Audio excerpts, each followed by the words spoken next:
Mandalina kabuklarını artık çöpe atmıyoruz. Ne yapıyoruz? Öksürüğümüzden ve bronşit sorunumuzdan kolayca kurtuluyoruz. Aynı zamanda sağlıklı ve hızlı bir şekilde kilo verebiliyoruz. Ne yaptım? Mandalinamı güzelce yıkadıktan sonra kabukların üzerinde bulunan kirleri daha iyi bir şekilde atmak istiyorum. Ne yapıyorum? Benim kendi ev yapımı doğal sirkem var. Bir 5 dakika kadar sirkeli suda bekletiyorum. Bu şekilde kabuklarını kullandığınız bütün tariflerde sirkeli su kullanırsanız üzerindeki kimyasalları, atıkları daha iyi temizlemiş olursunuz.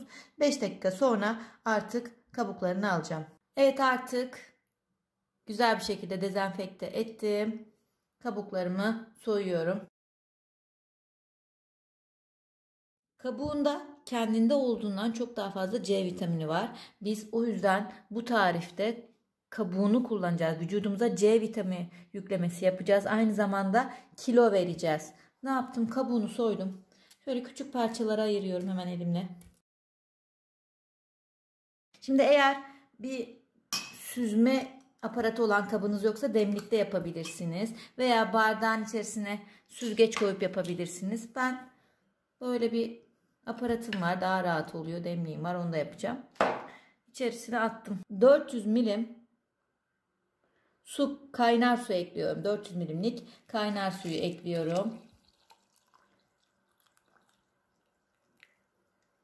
Ağzını kapatıp 10 dakika sonra içebilirsiniz.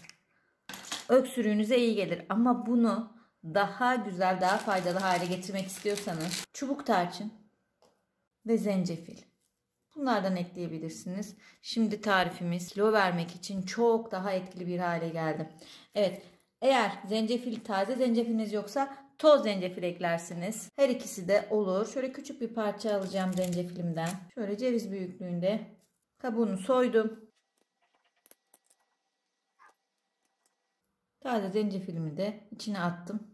Bir de çubuk tarçın ekliyorum. Yoksa toz tarçın da kullanabilirsiniz. Hazırladığımız bu karışımı günde 3 kere içeceğiz. Her defasında yeni çubuk tarçın kullanmak zorunda değilsiniz. Aynı çubuk tarçını 3-4 kere kullanabilirsiniz. İsterseniz bunu kırıp da atabilirsiniz. Ben bir tane atıyorum. Bunu daha sonra tekrar kullanıyorum. Bu kadar.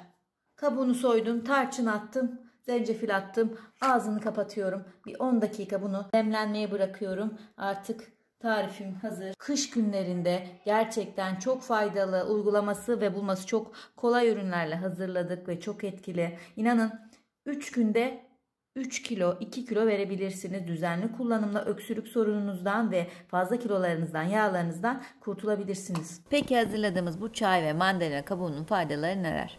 İçerdiği çeşitli antioksidan, vitamin ve mineraller akciğerlere hava taşıyan kanalcıkları açarak iç sarıların iltihaplanmasını önlemeye yardımcı olur. Bu da öksürük ve bronşit sorununuza çözüm olur. Hazırlanan bu çay düzenli olarak tüketildiğinde kolesterolü sağlıklı seviyelerde tutar, karaciğer sağlığını korumaya yardımcı olur, kan şekerini dengede tutar, yorgunluğu giderir, bağışıklık sistemini kuvvetlendirir, kabızlık sorununu giderir ve bağırsakları temizler, metabolizmayı hızlandırarak kilo vermenizi kolaylaştırır. Oldukça faydası var. Evet, çayımız artık hazır. Eğer kilo vermek istiyorsanız sadece yaptığınız içecekler, kürler değil. Bunu biraz da desteklemeniz gerekiyor. Yürüyüş gibi, yediklerinize dikkat etmek gibi. Ama bu şekilde destekleyici tarifler, kürler oldukça süreci hızlı ve sağlıklı geçirmenizi sağlıyor. Bardağıma aktarıyorum.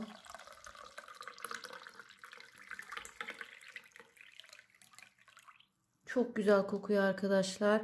Tadı da çok güzel. Ben bu şekilde tüketiyorum. Bütün ailemde, sevdiklerime, eşim, dostuma da tüketmesini söylüyorum. Çok güzel bir tarif. Afiyet olsun. Umarım istediğiniz kiloya sağlık, mutluluk, huzur içerisinde gelirsiniz. Bundan sonra mandalina yiyoruz ve kabuklarını artık bu şekilde hem değerlendiriyoruz, hem kilo veriyor, hem boğaz ağrısını ve öksürüğü geçiriyoruz. Şifa olsun herkese. Hoşça kalın.